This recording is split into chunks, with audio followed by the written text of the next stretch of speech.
시청자 여러분 안녕하십니까? 헬로티비 뉴스입니다. 먼저 오늘의 주요 뉴스부터 보고 오시죠.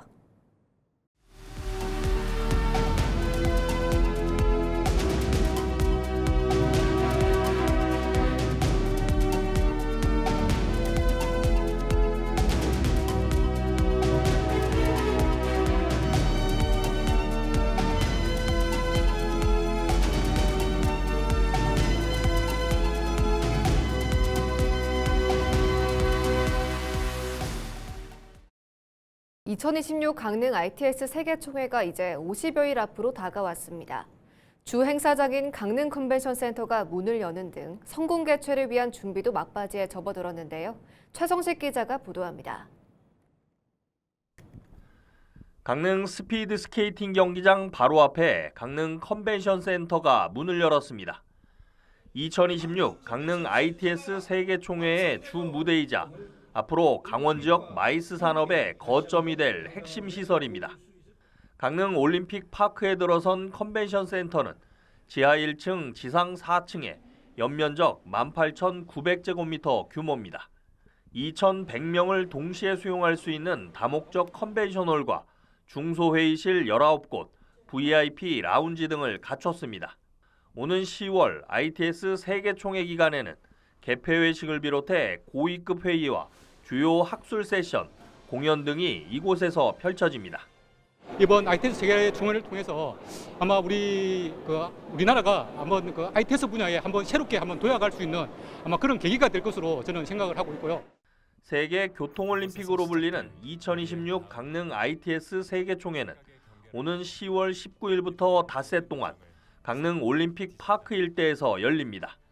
이동성을 넘어 하나 되는 세계를 주제로 세계 각국의 정부 관계자와 전문가, 기업들이 참여해 미래 교통기술을 선보입니다. 학술 프로그램과 전시, 기술 시연과 사찰 등 주요 프로그램 준비도 막바지에 접어든 가운데 이제 남은 과제는 총회에 대한 관심과 참여를 끌어올리는 겁니다. 시민분들이 좀 관심을 갖고 같이 함께해 주십사 하는 부탁의 말씀을 드립니다. 올림픽을 한마음으로 치러냈던 도시로서 교통과 관련된 세계총회, 이 총회도 우리가 함께 잘 이뤄냄으로써 정치권의 지원도 구체화되고 있습니다. 더불어민주당은 지난 21일 강릉에서 열린 최고위원회의에서 당 차원의 ITS 세계총회 지원 TF를 구성해 총회 성공 개최를 뒷받침하겠다고 밝혔습니다.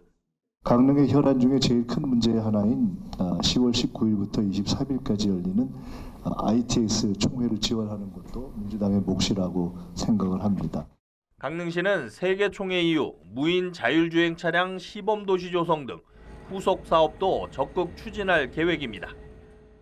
이제 50여일 뒤면 전 세계 ITS 기술이 이곳 강릉으로 집결합니다. 세계총회 성공 개최를 넘어 강릉이 미래 모빌리티 도시로 도약할 수 있을지 주목됩니다. 강릉 컨벤션 센터에서 헬로티비 뉴스 최성식입니다. 감자로 화장품을 만들고 오가피를 기능성 식품의 원료로 활용하는 그린바이오 산업이 주목받고 있습니다. 정부가 미래 성장 산업으로 집중 육성하는 가운데 평창군도 그린바이오 산업 거점 조성에 속도를 내고 있습니다. 이다혜 기자입니다. 강원도 대표 농산물 가운데 하나인 감자, 먹거리로 익숙하지만 감자의 성분을 활용해 화장품으로 만든 사례가 있습니다. 콩의 기능성을 활용해 건강식품을 만들고 평창 고랭지에서 재배한 오가피를 기능성 식품의 원료로 활용하기도 합니다. 농산물을 그대로 판매하는 데 그치지 않고 과학기술을 더해 새로운 소재와 제품으로 만들면서 부가가치를 높이는 것, 바로 그린바이오 산업입니다. 국내 그린바이오 산업 규모는 2024년 기준 6조 원, 정부는 이를 2031년까지 10조 원으로 키우고 매출 100억 원 이상 기업도 76곳에서 300곳으로 늘릴 계획입니다. 앞으로 정부는 지방정부와 협력해서 지역의 이런 농업생명 자원들을 특화산업으로 그린바이오와 결합해서 육성시킬 수 있도록 하고 이것이 우리 식량 안보를 더 강화하고 기후변화에 대응할 수 있도록 그렇게 운영을 해 나가겠습니다. 강원도 역시 전국 7개 그린바이오 산업 육성지구 가운데 하나로 지정됐습니다. 천연물과 곤충, 식품 소재를 중심으로 도내 연구와 기업 지원 기반을 연결해 하나의 산업권으로 키운다는 구상입니다. 이 가운데 평창은 연구와 창업, 기술 사업화 거점을 맞습니다. 평창에는 이미 서울대학교 평창 캠퍼스를 중심으로 농업과 생명과학 분야의 연구 기반이 갖춰져 있습니다. 여기에 기업을 끌어들이기 위한 새로운 시설도 들어서고 있습니다. 서울대 평창 캠퍼스에 조성 중인 그린바이오 벤처 캠퍼스입니다. 기업 입주 공간과 공동 연구 시설 등을 갖춰 창업과 제품 개발, 사업화를 지원하게 됩니다. 평창군은 이곳 벤처 캠퍼스를 중심으로 연구와 기업을 연결해 농산물의 가치를 높이는 그린바이오 산업을 새로운 성장 동력으로 키운다는 계획입니다. 지역의 농업 자원을 기업과 연결해 새로운 부가가치를 만드는 것도 목표입니다. 실질적으로는 2028년부터는 기업을 유치할 수 있고 입주하게 됩니다. 그러면 기업과 또 서울대 지비스트가 함께 연구를 통해서 평창군이 어떤 그린 바이오 산업의 메카로서 역할을 할 수 있을 것 같습니다. 농산물을 생산하는 데서 한 발 더 나아가 농산물의 가치를 높이는 산업을 키우겠다는 평창군. 그린바이오를 새로운 지역 성장 동력으로 만들기 위한 움직임이 본격화되고 있습니다. 헬로티비 뉴스 이다입니다. 올여름 유난히도 더웠던 날씨를 이기고 들녘이 황금빛으로 물들었습니다. 강원도 최북단 철원에서 올해 첫 벼베기가 시작됐는데요. 추석을 앞두고 이번 주부터 밥맛 좋기로 유명한 철원 햅쌀이 본격적으로 출하됩니다. 정승환 기자가 벼베기 현장을 다녀왔습니다. 드넓은 철원 평야가 황금빛으로 물들었습니다.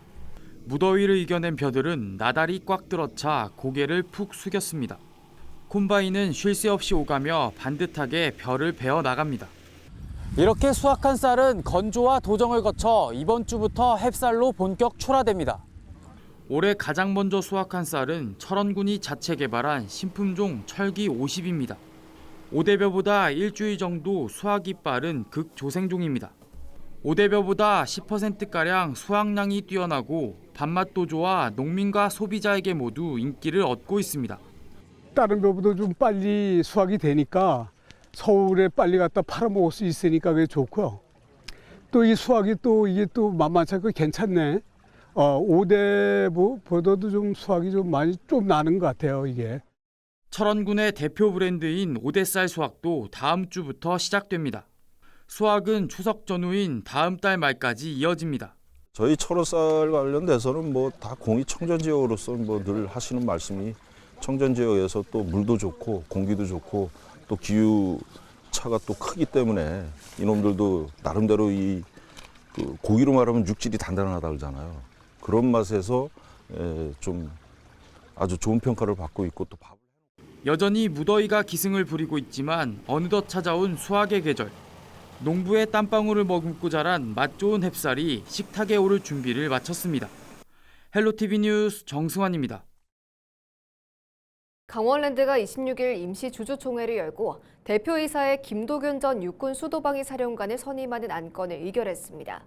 김도균 대표이사 후보는 육사 44기 출신이며 청와대 국방개혁 비서관과 육군 수도방위 사령관 등을 지냈습니다. 부사장에는 유정배 전 대한석탄공사 사장, 상임감사위원회는 장경열 전 국가정보원 강원지부장이 각각 선임됐습니다. 김도균 대표이사는 산업통상부 장관의 제청을 거쳐 대통령이 최종 임명하며 유정배 부사장은 기관장이 임명합니다. 장경열 상임감사위원도 재정경제부 장관의 제청을 거쳐 대통령이 최종 임명합니다. 원주시가 정부의 공공기관 2차 이전과 관련해 모든 준비를 마치고 모두 65개 기관 유치에 나섰습니다. 구자열 원주시장은 26일 기자회견을 열고 본격적인 공공기관 유치전에 돌입해 의료와 생명 관련 기관 유치에 총력을 기울이겠다고 밝혔습니다. 이와 함께 공공기관 유치 및 지원 조례를 제정해 공공기관 임직원의 주택자금 대출이자 지원과 자녀 전 입학 장려금 지급 등을 시행할 방침입니다.